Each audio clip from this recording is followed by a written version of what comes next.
Home invasion. Story number 1. The intruder's presence.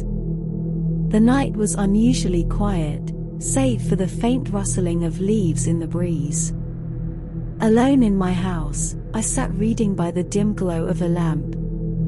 An unsettling feeling settled over me, causing the hair on the back of my neck to stand on end. I brushed it off as mere paranoia, but the feeling persisted, intensifying with each passing moment. Trying to shake off the unease, I locked the doors and windows, reassuring myself that I was safe.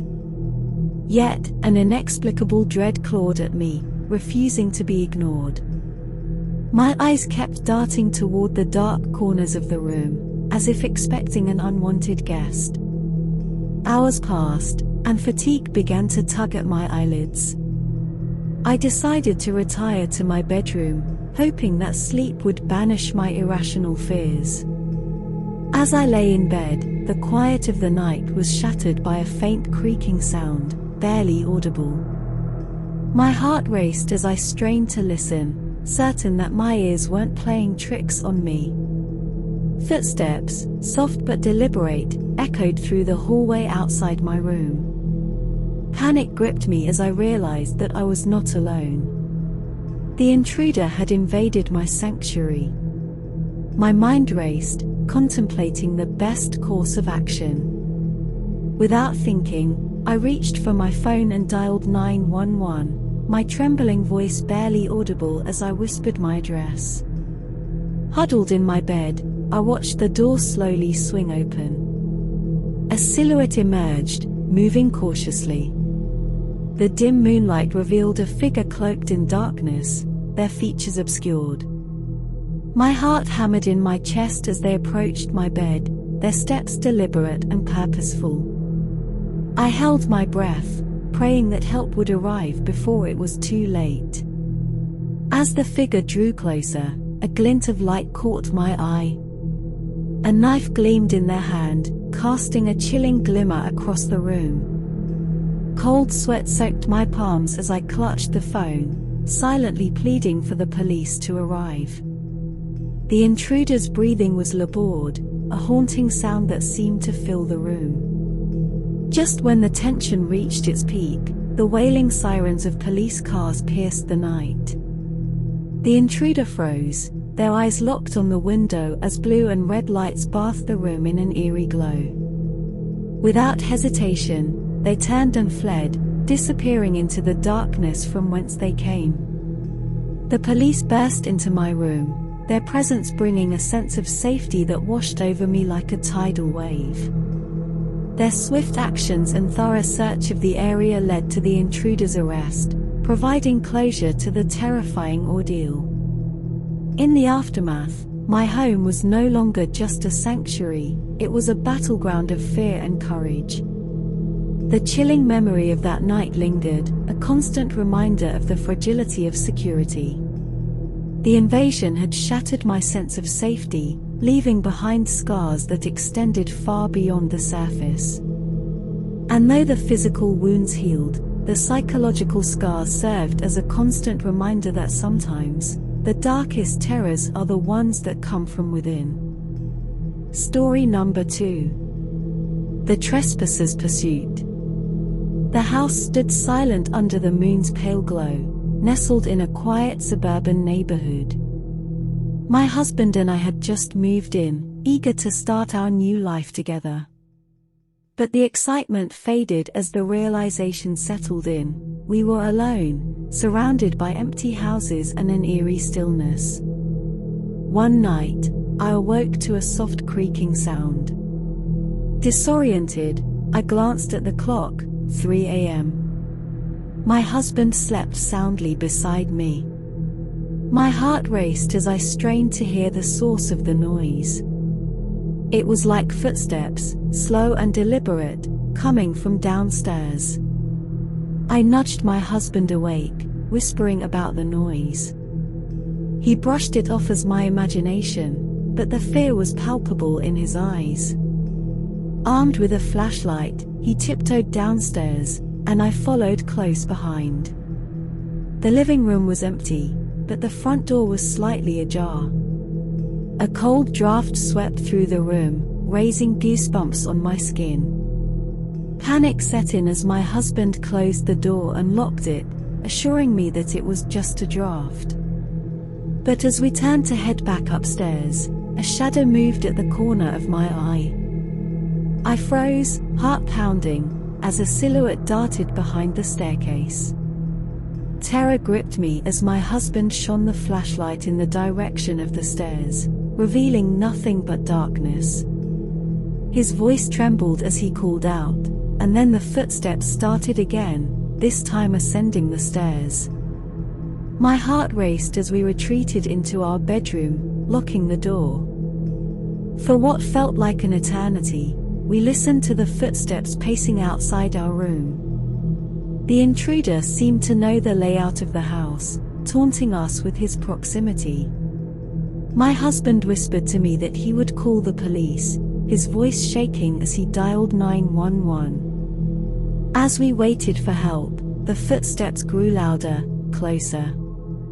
The intruder seemed to be circling the room, his presence looming just beyond the door.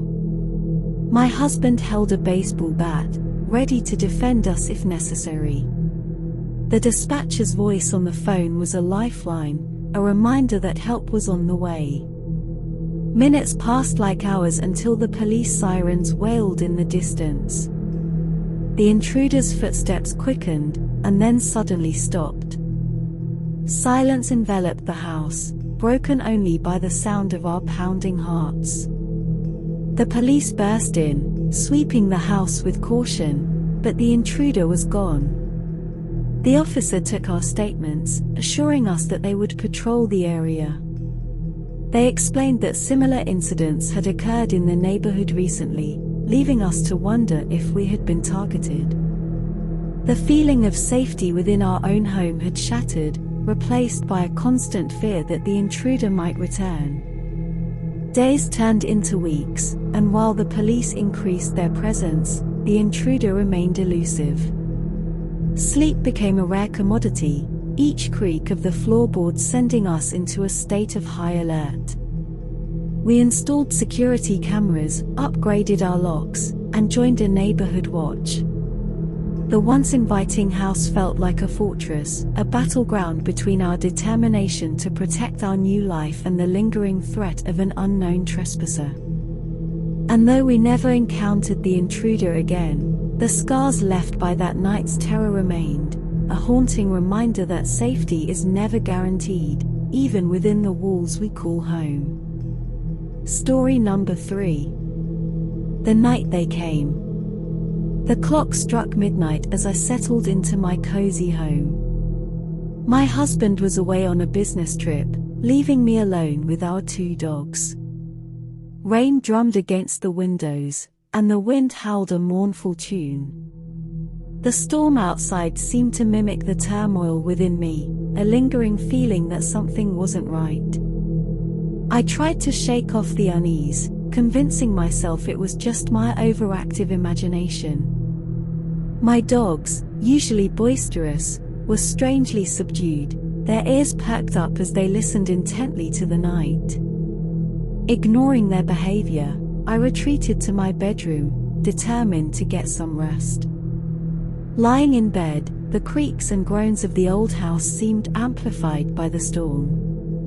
I was on the verge of sleep when a sound, like a soft whisper, brushed against my ears. My heart raced as I strained to listen, but the only sound was the rain pelting the roof. Just as I was about to dismiss it as a figment of my imagination, a distinct shuffling noise reached me from downstairs. Panic surged through me, freezing me in place. My dogs, sensing my distress, began to growl, their hackles raised. I reached for my phone and dialed 911, my voice barely above a whisper as I reported the possible break-in. The dispatcher assured me that help was on the way, but the minutes felt like hours as I waited in terror. Suddenly, the power went out, plunging the house into darkness.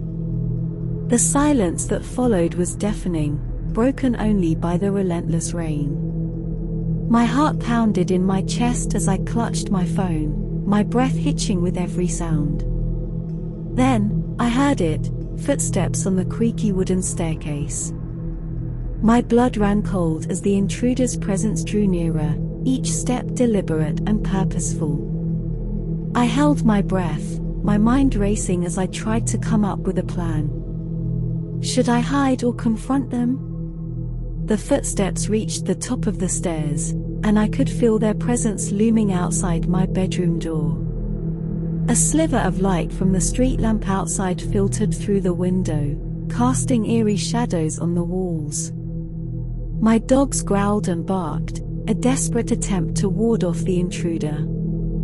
I clung to my phone like a lifeline, the dispatcher's voice offering reassurance as I whispered updates on the unfolding nightmare. The intruder's hand pressed against the doorknob, testing it.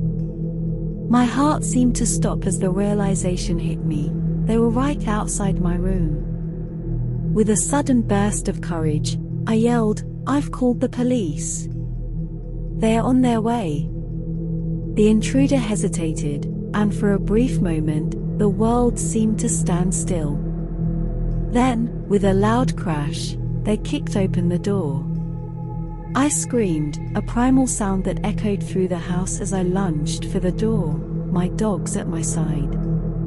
The intruder stumbled back, surprise evident in their eyes. The flashlight they held illuminated their face, a face I recognized. It was a neighbor from down the street, someone I had exchanged pleasantries with on occasion. "Please, you have to help me," the neighbor pleaded, his voice shaking. "They're after me." Before I could respond, the sound of approaching sirens pierced the night. The neighbor's eyes widened in fear as he turned and fled, disappearing into the shadows. The police arrived moments later, their flashing lights casting an eerie glow on the scene. As I recounted the terrifying events to the officers, a chilling realization dawned upon me. The neighbor's fear wasn't directed at me or the police, it was directed at something else, something that lurked in the darkness, something that had come for him. In the days that followed, my sense of security was shattered.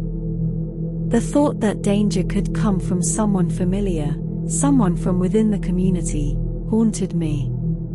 And as I stood by my window, gazing out at the now tranquil street, I couldn't help but wonder what horrors the night had brought, and whether they were truly gone or merely waiting for the next opportunity to strike.